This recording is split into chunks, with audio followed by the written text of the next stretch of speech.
Lopez, Cardi B, Lizzo, and Usher. So you might assume it's a musical because you've got a lot of talent there. Feels like it could be, but in reality, it's a crime drama that has more in common with movies like The Big Short or The Wolf of Wall Street. But is it worth the trip? Here to tell us from the website Paul's Trip to the Movie, say hi to Paul McGuire Grimes. Hi, Paul. Hello. Nice to see you. All We're right, talking about Hustlers. This Tell is us what all it about is. it. It's gotten a lot of buzz. Yeah. Constance Wu got some bad buzz about how she might have been behaving on the set. Did you know that? Yeah, she needs to stay off Twitter, too. Yeah, that's I mean, there true. is that concept. Yeah. But she and Jennifer Lopez are so great in this movie. Great. And it's about this group of New York City strippers who, when the business crashes after the New York City Stock Exchange crash, they decide to get revenge on their clients. So it's based on a true story, and it's really kind of this Robin Hood type story. I am fascinated. So wait, do you by mean this. that then these strippers get together and say, hey, let's go see if we can, like, rob them of some cash? Yeah, so essentially they reunite and essentially drug their clients and then charge thousands of dollars on their credit cards for them. Oh. So you're like, they're taking advantage of these scumbags. So you're like, I get why they're doing this for survival and to provide for their family.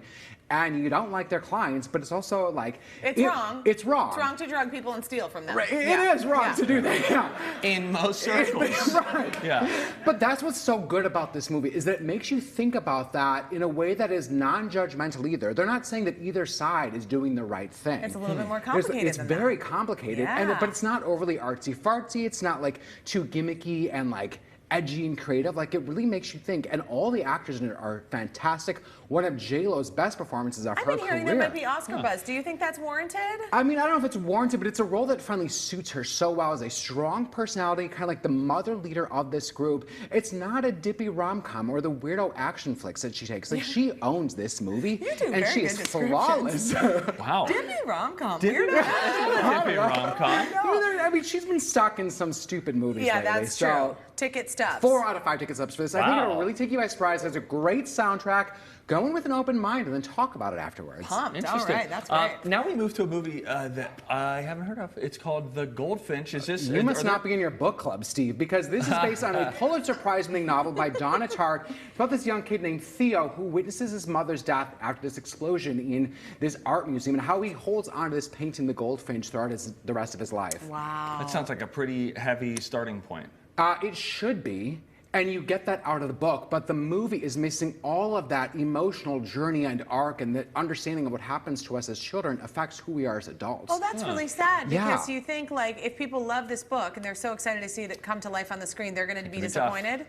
Yes, because it's almost too choppy. It goes back and forth between childhood and adult, where the book is very linear, and then it covers too much of the book. The book is so long and dense that it's too faithful, and I'm like, you're missing out why certain characters are important, because you're racing to get the next scene, the next character, and then all of the actors in it. Nicole Kidman, Jeffrey Wright, they're great, but they're not given enough to do. Sarah Paulson miscast, Luke Wilson is miscast. Oh, really? Wow. So now books to movie can be very difficult Tricky. to pull off. However, if someone hasn't read the book, do you think they would feel the same amount of critical? I don't know. I'm wondering if they'll even get it, because I think it's like bullet points, and I don't think then you're going to get attached. You're wondering, why are they in this scene right now? Oh, I interesting. knew, as someone that's read the book, why he's there, but I just don't think that the audience is going to make those connections. How many ticket early on. stubs did you get? Sorry, this one, 2.5 out of 5 ticket stubs for this. Ooh, I like talking about this sort of like book page to screen. Yeah, that's interesting. I like that you're bringing up this streaming option, because this is something that we started watching. I think I'm 4 episodes in, and Jay's watched ahead, but he loves it so much that he's rewatching the ones with me.